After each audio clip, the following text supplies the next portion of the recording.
Përgjimet e Xhenetës, Alba çudit me veprimin që i bën Drilonit, edhe Edi e ironizon.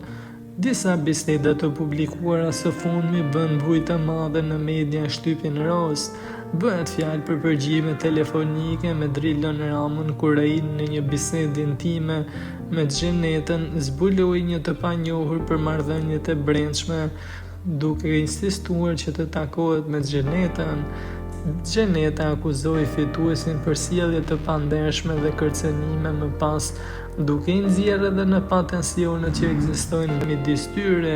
Kjo situatë shkaktoi reagime të shumta në rrjetet sociale midis fansave që e kanë përkrahur Drilonin, e ndër të tjerë ata që e kritikojnë përfshirë edhe Eduard Kuqin, një nga figurat më të njohura që mori pjesë edhe në mbrojtjen si dhe përkrahjen e Drilonit nga jashtë.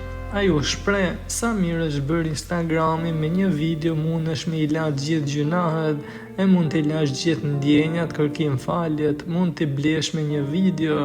U shpreh me një qasje humoristike teksa ka kërkuar falje për ata që kanë refuzuar të dalin me të gjatë regjistrimit të showut, teksa tha: "Po më vjen shumë keq, po e shfrytëzoj unë rastin me kërku falje të gjithë vëllezërve që i kam lyp me dal, por nuk kanë dashur të dalin me mua." Ishte ironia e qartë që i bëri Drilonit, i cili tha se nuk kishte pasur kohë të dilte me Edin pas mbarimit të Big Brotherit, pasi kishte qenë shumë i ngarkuar, ndërsa në anën tjetër luste Xhenetën që të dilte me ta.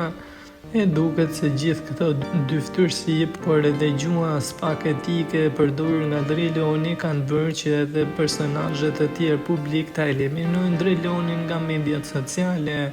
Ishte Alba Vukaj nga edicioni 2 që i bëri unfollow Drilon Ramës në Instagram. Siç duket, as asaj nuk i kanë pëlqyer bisedat intime mes tij dhe Xhenetës, teksa siç e keni ndjekur, ai e ka ulur në sytë e Xhenetës edhe Sarën, e cila është edhe shoqe e Albës.